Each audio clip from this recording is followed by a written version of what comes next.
much motherfucking design on right now.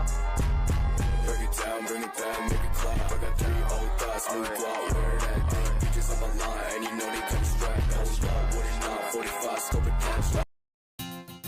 Assalamualaikum teman-teman. Kali ini saya akan membahas tentang integrasi yang terjadi di negara Amerika Serikat. Langsung saja kita masuk pada inti pembahasannya. Disingkat dengan AS atau secara umum biasa dikenal dengan Amerika saja adalah sebuah negara republik konstitusional federal yang terdiri dari 50 negara bagian dan sebuah distrik federal.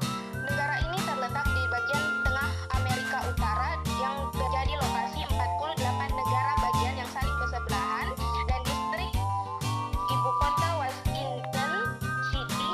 Amerika sendiri diapit oleh Samudra Pasifik dan Atlantik di sebelah barat dan timur, dan berbatasan dengan Kanada di sebelah utara dan Meksiko di sebelah selatan. Dan sebagai negara superpower yang dikenal lewat film, budaya, dan militer, negara bagian adalah sistem pemerintahan federasi di mana setiap negara bagian memiliki kewenangan kuat dan khusus. Jadi berbeda dengan provinsi di Indonesia, Amerika sendiri menganut sistem federasi di mana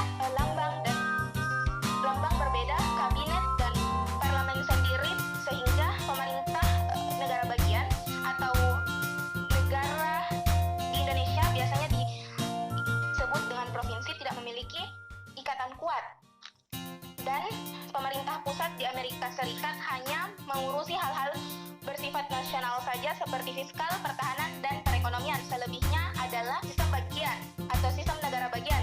Mengapa sistem negara Amerika Serikat menganut sistem negara bagian? Karena dulu terbentuk dari 13 koloni Inggris yang memerdekakan dirinya dari pemerintahan kerajaan Inggris, sehingga Amerika Serikat disebut dengan federasi tertua karena lahir pada tahun 1900-an. Amerika Serikat ini terbentuk unik karena memiliki 50 negara bagian, di mana 2 negara bagian terletak jauh dari pada daratan utamanya. Yang pertama, penyatuan dan perluasan. Pada tahun 1780 sampai 1845, Amerika Serikat terbagi menjadi 6 bagian negara. Banyak kekacauan yang terjadi, mulai dari pengusiran Amerika India, perbudakan kulit hitam, dan lainnya.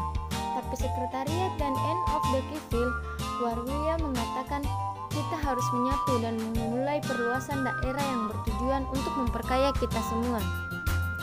Ditambah dengan banyaknya orang anti-imperialisme yang setuju untuk bersatu dengan sistem republik presidensial, hingga terjadi revolusi di tahun 1875 hingga 1900.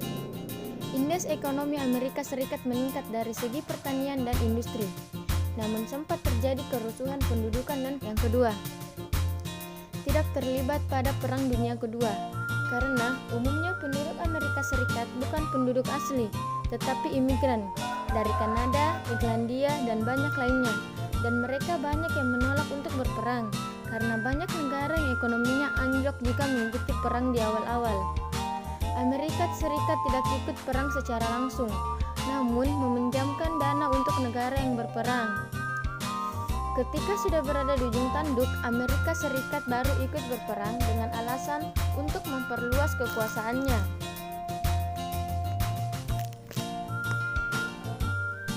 3. Menjadi penyetok perlengkapan perang.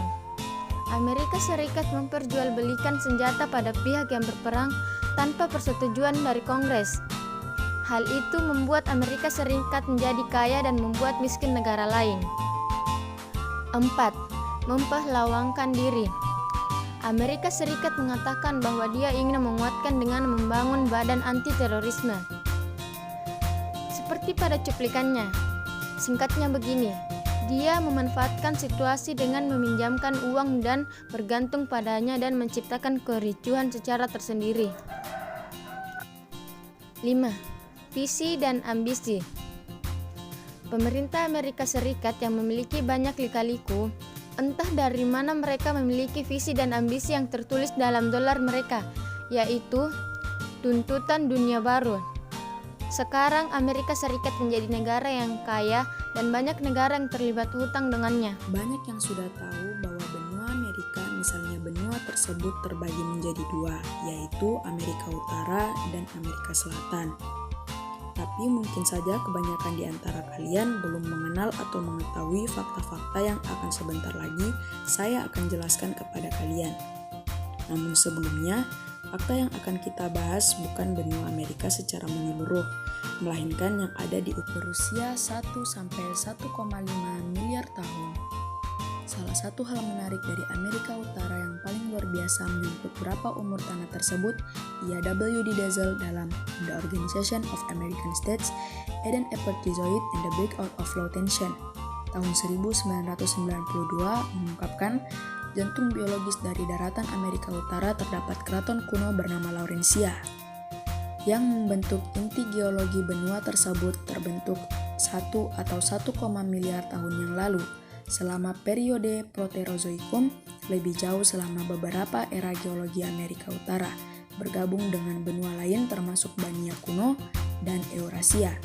Seperti yang dibahas sebelumnya tentang benua Asia Pangea, ia superkontinen atau super benua yang berisi sebagian besar daratan bumi dan terletak di belahan bumi selatan. Salah satu pembentukan Pangea adalah pegunungan Appalachia yang terbentuk sekitar 480.000 juta tahun yang lalu, menjadikan salah satu pegunungan tertua di dunia. Ketika Pangea mulai retak sekitar 200 juta tahun yang lalu, Amerika Utara menjadi bagian dari Laurentia sebelum dipisahkan dari Eurasia sebagai benua sendiri selama periode pertengahan Kapur. Selanjutnya, saya akan menjelaskan tentang sistem politik yang ada di Amerika Serikat. Proses pemilu yang berlangsung di negara ini dimulai dengan pemilihan pendahuluan di awal tahun. Ini, masing-masing dari para partai Republik dan Partai Demokrat akan memilih beberapa calon presiden dari partai mereka. Setelah itu, para calon presiden dari kedua partai tersebut akan melakukan pertemuan. Cara pemilu pendahuluan berlangsung dan siapa saja yang berhak memilih berbeda tiap negara bagian. Yang mendasarinya adalah di beberapa negara bagian, setiap warga negara bisa memilih. Sementara di negara bagian lain, hanya pemilih terdaftar yang boleh memilih siapa yang jadi calon presiden mereka. Kapan dan di mana pemilu pendahuluan berlangsung juga ditentukan di setiap negara bagian. Salah satu hari yang paling menentukan adalah Super Tuesday. Di hari Super Tuesday ini, banyak negara bagian memilih para calon presidennya. Di sini, para calon presiden yang mewakili partai tidak dipilih langsung oleh para pemilih. Warga negara Amerika akan memilih para delegasi yang nantinya akan mendukung masing-masing calon presiden mereka. Para calon presiden yang menerima lebih dari setengah suara para delegasi akan memenangkan pemilu pendahuluan. Setiap negara bagian selesai memilih para delegasi tersebut, biasanya sudah jelas siapa para calon presiden itu.